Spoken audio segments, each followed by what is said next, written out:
students, welcome to our YouTube channel Physics with Electronic पाठशाला।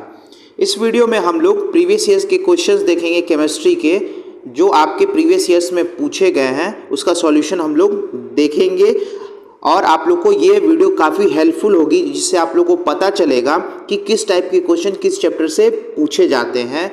तो ये वीडियो पूरी देखें, स्किप ना करें वीडियो को और पूरा वीडियो अच्छे से देखें ताकि आप लोग को अच्छे से समझ में आ जाए और इसे अपने दोस्तों तक ज़रूर शेयर करें ताकि वो लोग भी इसका लाभ उठा सकें और एंट्रेंस एग्ज़ाम में एक अच्छा स्कोर पा सकें या अपनी एक सीट पक्की कर सकें।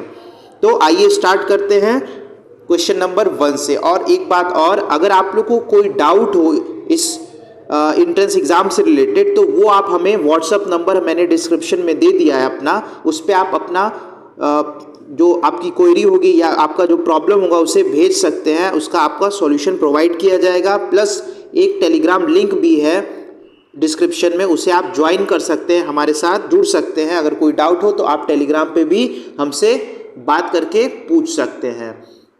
तो आइए स्टार्ट करते हैं वीडियो को फ्रॉम क्वेश्चन नंबर 1। ठीक है, freon used as refrigerant is, freon को रेफ्रिजरेंट के रूप में यूज किया जाता है, इनमें से कौन है फ्रियॉन? तो फ्रियॉन का अनदर नेम पूछ रहा है, तो ए ऑप्शन है ट्राइक्लोरोमीथेन, बी ऑप्शन है इथाइलिन डाइक्लोराइड, सी ऑप्शन है एसिटिलीन डाइफ्लोराइड और डी ऑप्शन है डाइक्लोरोफ्लोरोमीथेन। डाइफ्लोरोमीथेन डी ऑप्शन है।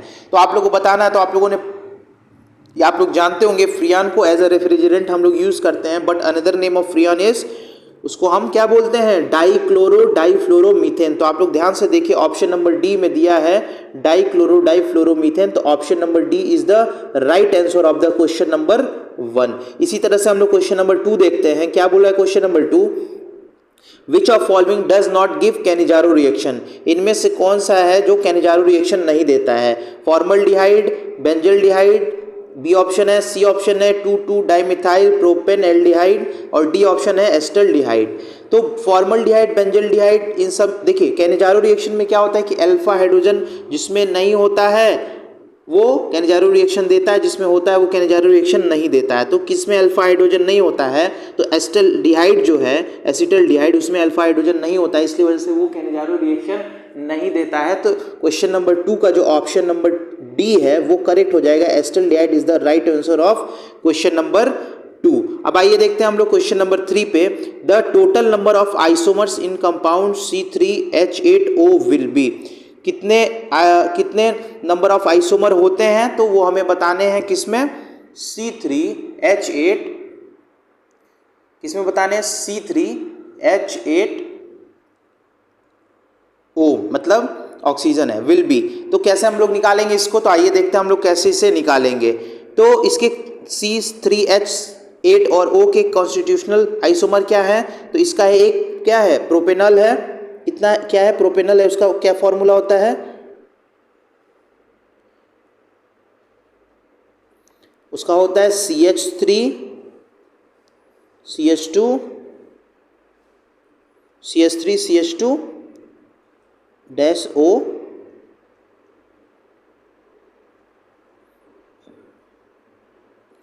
CH3 CH2 डैश CH2O, ये है प्रोपेनॉल का। इसी तरह से एक और बनेगा CH3CHOH का होल ट्वाइस डैश CH3, और 2 बन गए प्रोपेनॉल और एक बनेगा ethyl methyl ether, ethyl methyl ether जो है वो भी क्या होगा? इसका C3H8O का आइसोमर होगा। तो टोटल कितने हुए? टोटल 3 हुए।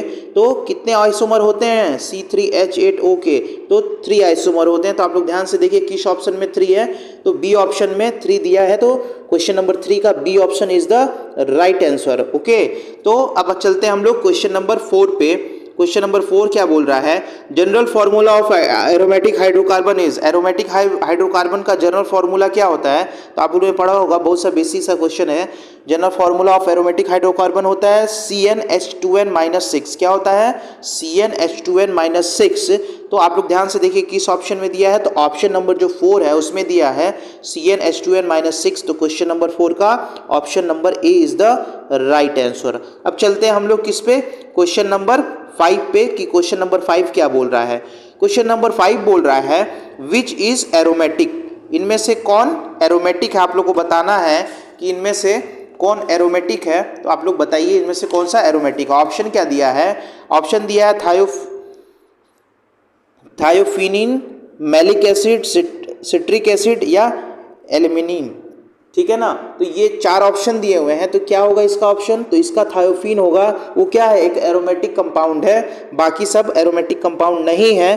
तो 5th का जो ऑप्शन नंबर ए है वो क्या हो जाएगा, करेक्ट हो जाएगा, because it is a aromatic compound. Okay, अब चलते हैं हम लोग क्वेश्चन नंबर 6 पे कि क्वेश्चन नंबर 6 क्या बोल रहा है। इजी क्वेश्चन है, x rays were discovered by, x rays की डिस्कवरी किसने की थी, एक्स रेज को किसने डिस्कवर्ड किया था।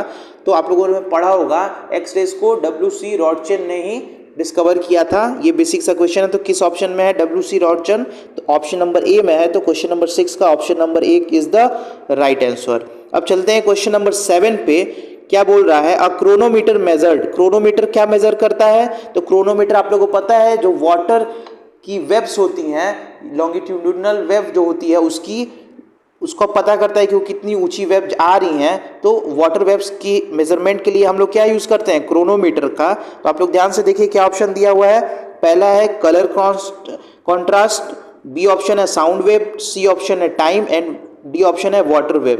तो कौन सा हो जाएगा आपका, डी ऑप्शन हो जाएगा। वाटर वेव्स की लॉन्गिट्यूड को हम लोग मेजर करते हैं with the help of chronometer. तो क्वेश्चन नंबर 7 का option number D is the right answer. अब चलते हैं क्वेश्चन नंबर 8 पे, when sulphonic acid is treated with access of bromine water it gives, जब हम सल्फोनिक एसिड को ट्रीट करते हैं एक्सेस ऑफ ब्रोमीन की एक्सेस में वाटर के साथ, तो क्या देता है ये, तो क्या देता है आप लोग को बताना है, क्या देता है ये, तो ये आप लोग का क्या देता है, ऑप्शन में दिया है, आप लोग ध्यान से देखिए, ऑप्शन फॉर्मूला दिया हुआ है, उसको हम लोग क्या पढ़ेंगे, आइए देखते हैं हम लोग उसको क्या पढ़ते हैं। ये देता है ऑप्शन नंबर जो सी है उसको हम लोग पढ़ते हैं डाइब्रोमोबेंजीन सल्फोनिक एसिड, क्या, डाइब्रोमोबेंजीन सल्फोनिक एसिड, ठीक। तो किस ऑप्शन में है ये, तो ऑप्शन नंबर जो सी है वही स्ट्रक्चर है किसका, डाइब्रोमोबेंजीन सल्फोनिक एसिड का। तो ये हो जाएगा ऑप्शन नंबर सी हो जाएगा। इसको हम लोग पढ़ेंगे क्या, तो 4 एमिनो 3 एंड 5 डाइब्रोमो, देखिए 4th प्लेस पे एमिनो है और 3 और 5 प्लेस पे आपका क्या है, ब्रोमीन है, तो डाइब्रोमो बेंजीन सल्फोनिक एसिड पढ़ेंगे। तो कौन सा ऑप्शन सही हो जाएगा क्वेश्चन नंबर 8 का, तो ऑप्शन नंबर सी जो है क्वेश्चन नंबर 8 का करेक्ट हो जाएगा। जब हम सल्फोनिक एसिड को ट्रीट करते हैं excess of bromine with the water, it gives what, it gives 4 amino 3 5 dibromobenzene sulphonic acid. अब चलते हैं हम लोग क्वेश्चन नंबर 9 पे। क्वेश्चन नंबर 9 कैसे सॉल्व करेंगे, देखिए इस तरह के क्वेश्चंस भी पूछे जाते हैं कि रिएक्शन दे दिया जाएगा, आपसे पूछ दिया जाएगा क्या मिलेगा यार रिएक्शन, देखिए यहाँ पे रिएक्शन का कंपाउंड का नाम नहीं दिया, क्या बन रहा है उसका स्ट्रक्चर दे दिया, तो लिटिल बिट बच्चे क्या हो जाते हैं, थोड़े बहुत कन्फ्यूज हो जाते हैं, बिकॉज वो नाम ही याद किए रहते हैं न कि स्ट्रक्चर। तो स्ट्रक्चर भी आप लोग के लिए क्या है, इंपॉर्टेंट है, स्ट्रक्चर जरूर याद कर लीजिएगा आप लोग रिएक्शंस में। अब आइए देखते हैं हम लोग क्वेश्चन नंबर 9 को, which is an electrophile, question number क्या बोल रहा है 9, विच इज एन इलेक्ट्रोफाइल, कौन इसमें इनमें से इलेक्ट्रोफाइल है, आप लोग को बताना है कौन इलेक्ट्रोफाइल है। तो आइए देखते हैं कौन सा इलेक्ट्रोफाइल है। ऑप्शन क्या दिया है, CH3O, CS2 मतलब C2H4 और CH3 यानी C3H6, ऑप्शन नंबर डी दिया BF3। तो कौन इलेक्ट्रोफाइल है, तो आप लोग को बताना है कि कौन सा हो जाएगा इसमें इलेक्ट्रोफाइल, जिसमें क्या होता है स्ट्रॉन्ग पार्शियल पॉजिटिव चार्ज होता है, वही क्या होता है आपका एक इलेक्ट्रोफाइल की तरह एक्ट करता है। तो किसमें partial positive strong partial positive charge होता है, तो जो आपका BF3 है उसमें क्या होता है स्ट्रॉन्ग पॉजिटिव पार्शियल चार्ज होता है, इस वजह से ये क्या हो जाएगा इलेक्ट्रोफाइल हो जाएगा। बाकी सब क्या है न्यूक्लियोफाइल है, इनमें उतना पार्शियल पॉजिटिव चार्ज नहीं होता है या पार्शियल पॉजिटिव चार्ज होता ही नहीं है, सिर्फ BF3 में क्या होता है पार्शियल पॉजिटिव चार्ज होता है, इस वजह से ये क्या है इलेक्ट्रोफाइल है। तो क्वेश्चन नंबर 9 का ऑप्शन नंबर डी क्या हो जाएगा करेक्ट हो जाएगा, BF3 इज एन इलेक्ट्रोफाइल। अब चलते हैं हम लोग क्वेश्चन नंबर 10 पे, क्या बोल रहा है question number 10, which of following heaviest material, इन सब में से कौन सबसे हैवीएस्ट है? तो आप लोगों ने पढ़ा होगा, बेसिक सा क्वेश्चन है। सबसे ज़्यादा भारी जो मटेरियल है कौन सा होता है? ऑस्मियम होता है। क्या होता है? ऑस्मियम होता है। तो किस ऑप्शन में ऑस्मियम दिया है? तो क्वेश्चन नंबर 10 का जो ऑप्शन नंबर ए है वो ऑस्मियम है। तो क्वेश्चन नंबर 10 का option number A is the right answer. अब चलते हैं हम लोग क्वेश्चन नंबर 11 पे।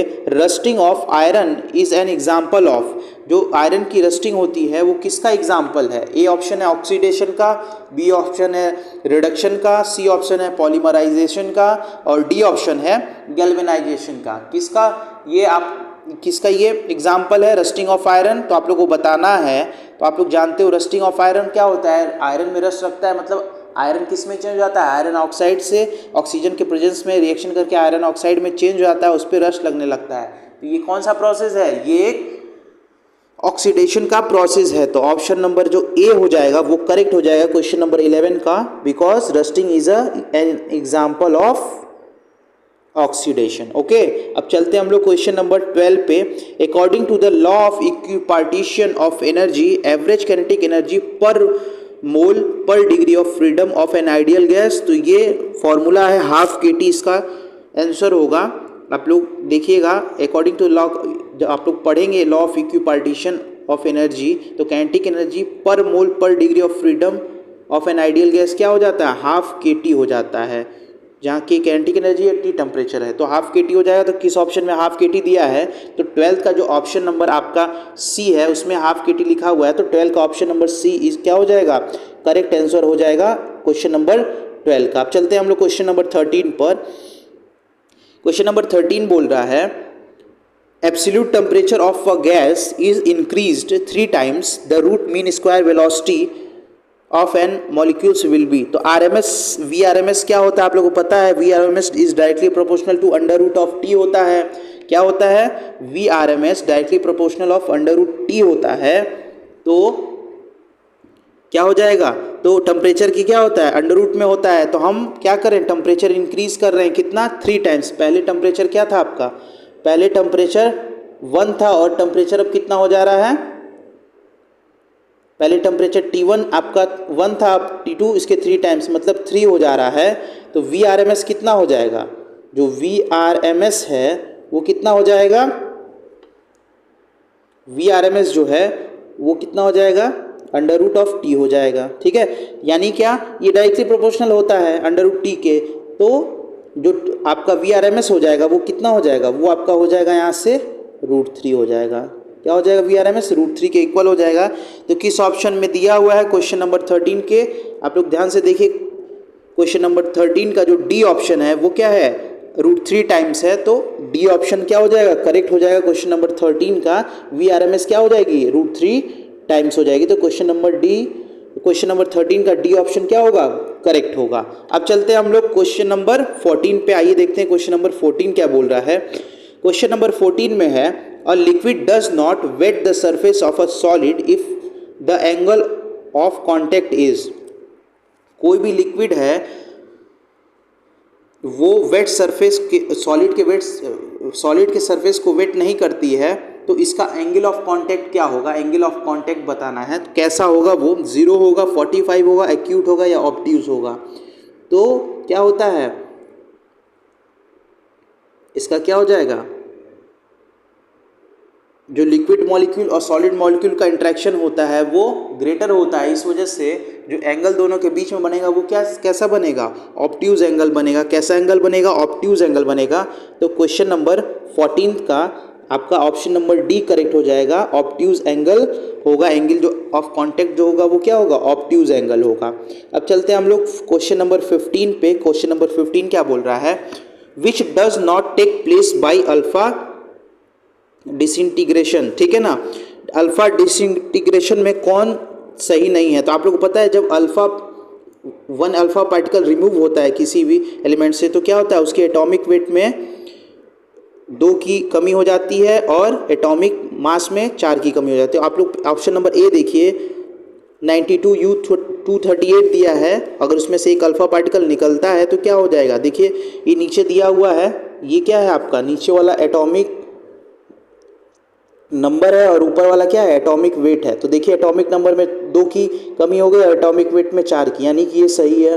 ठीक, ऑप्शन बी चेक करते हैं। तो उसमें भी देखिए 90 TH थोरियम 232 दिया है, इसके एटॉमिक नंबर 90 से कितना हो गया 88, 2 की कमी हुई।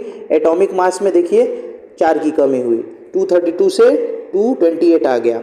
इसी तरह ऑप्शन सी में देखिए 88 से एटॉमिक नंबर किस में 86 में आ गया, और यहाँ 226 से 222 आ गया, इसमें 4 की कमी हो गई।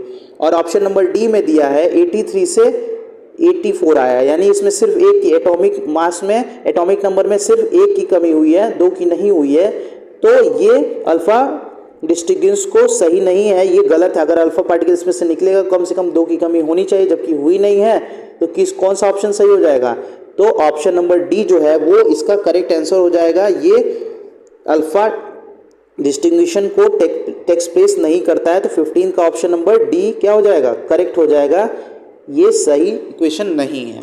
अब चलते हैं क्वेश्चन नंबर 16 पे। फॉर द रिएक्शन बोल रहा है, for the reaction H2 + I2 becomes 2HI। तो इसमें Kc और Kp का क्या रिलेशन होगा?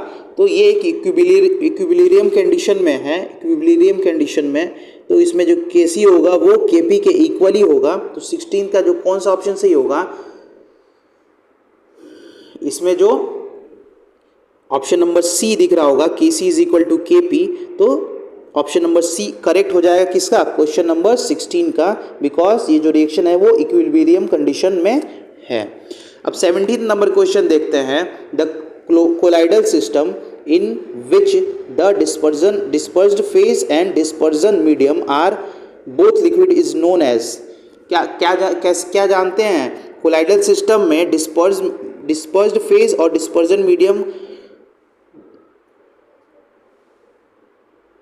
दोनों लिक्विड्स को हम किस नाम से जानते हैं? तो हम लोग उसे क्या बोलते हैं, इमल्सन बोलते हैं। क्या बोलते हैं उसे? इमल्सन बोलते हैं। तो आपका कौन सा ऑप्शन सही हो जाएगा? एन इमल्सन कौन से ऑप्शन में दिया हुआ है? तो आप लोग ध्यान से देखिए, ऑप्शन नंबर ए जो है एन इमल्सन, तो वो क्या हो जाएगा, एक तरह का इमल्सन है।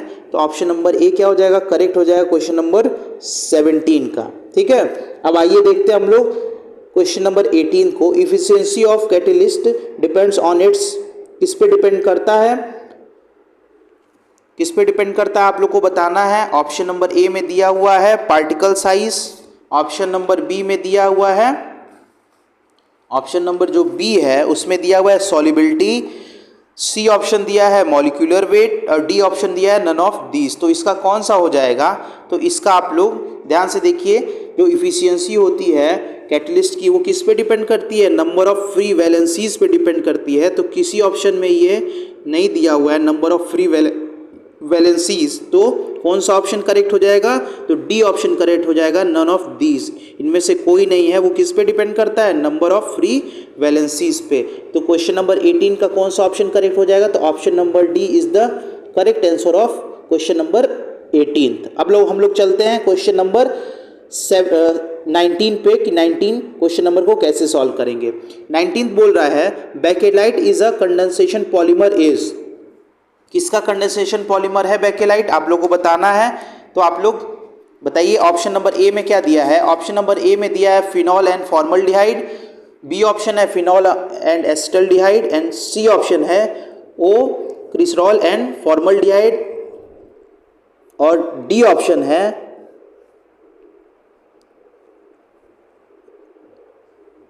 Resorcinol and formaldehyde. तो आपको बताना है कौन सा बेकेलाइट जो है किसका कंडेंसेशन पॉलीमर है। तो आप लोग ध्यान से देखिए, बेकेलाइट कैसे बनता है? जब फिनॉल और फॉर्मल्डिहाइड का कंडेंसेशन होता है तो क्या बनता है, बेकेलाइट बनता है। तो किस ऑप्शन में दिया हुआ है? तो ऑप्शन नंबर ए में दिया हुआ है फिनॉल एंड फॉर्मल्डिहाइड। तो ऑप्शन नंबर ए क्या हो जाएगा, करेक्ट हो जाएगा क्वेश्चन नंबर 19 का। Option number A is the right answer. आइए चलते हैं हम लोग क्वेश्चन नंबर 20 पे। The fuel used in nuclear power plants in India is. Nuclear power plants में कौन सा फ्यूल इंडिया में यूज़ किया जाता है उसे हमें बताना है। तो आप लोगों को पता होगा, बेसिक सा क्वेश्चन है, यूरेनियम 235 हम लोग यूज़ करते हैं as a fuel in power plants. ठीक है, तो कौन से ऑप्शन में दिया है यूरेनियम 235? तो ऑप्शन नंबर ए जो है वो करेक्ट हो जाएगा, बिकॉज इसका ऑप्शन नंबर ए है यूरेनियम 235। तो option number A is the correct answer of question number 20। अब चलते हैं हम लोग नेक्स्ट क्वेश्चन नंबर 21 पे। बोल रहा है what will be the molality of a solution containing 18.25 gram of HCl gas and 500 gram of water. तो उसकी मोलैलिटी क्या होगी तो हम लोग को बतानी है। तो हम पहले क्या निकालेंगे, नंबर ऑफ मोल्स निकालेंगे। तो number of moles of HCl क्या निकालेंगे हम लोग, ये देखिए क्वेश्चन है एक तरह का, कभी कभी क्वेश्चन भी पूछ देता है, तो उसके लिए आप लोग को तैयार रहना है। फॉर्मूला आप लोग अच्छे से पढ़ लीजिएगा। तो क्या होगा, नंबर ऑफ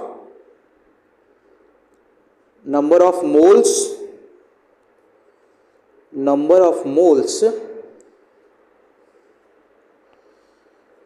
ऑफ HCl क्या होता है, 18.25 होगा जितना ग्राम HCl है अपॉन 36 अपॉन मॉलिक्यूलर वेट 36.5। इसको सॉल्व करेंगे तो कितना आएगा, इसको सॉल्व करिएगा आप लोग तो 0.5 आएगा। कितना आएगा, इसको सॉल्व करेंगे तो 0.5 आएगा। तो number of moles of HCl कितना आ गया, 0.5 आ गया। कितना आ गया, number of moles of HCl 0.5 है। तो मोलैलिटी इज इक्वल टू क्या होता है, आप लोगों ने फॉर्मूला पढ़ा होगा, मोलैलिटी इज इक्वल टू होता है number of mass of solute upon mass of solvent in kg।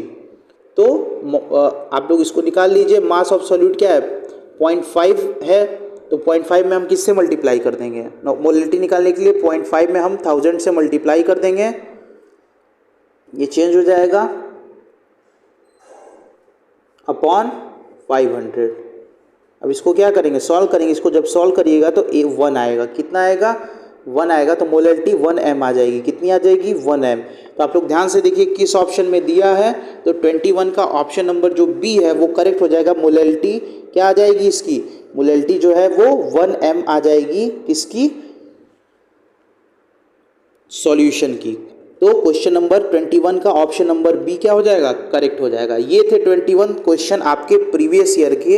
इस तरह के मैं 3 से 4 सेट आप लोग को और कराऊंगा, जिससे आप लोग को अंदाज़ा लग जाएगा कि किस तरह के क्वेश्चंस पूछे जाते हैं एग्ज़ाम में, और आप लोग को बहुत हेल्प मिलेगी इन वीडियोस से। तो इसे आप लोग रेगुलरली देखें और इसे अपने दोस्तों तक ज़रूर शेयर करें, ताकि वो लोग भी अच्छे से जान सके, अच्छे से पढ़ सके, एक अच्छा स्कोर पा सके एंट्रेंस एग्ज़ाम में। वीडियो अच्छी लगी हो तो वीडियो को ज़रूर लाइक करें, अपने दोस्तों तक शेयर करें। Thank you.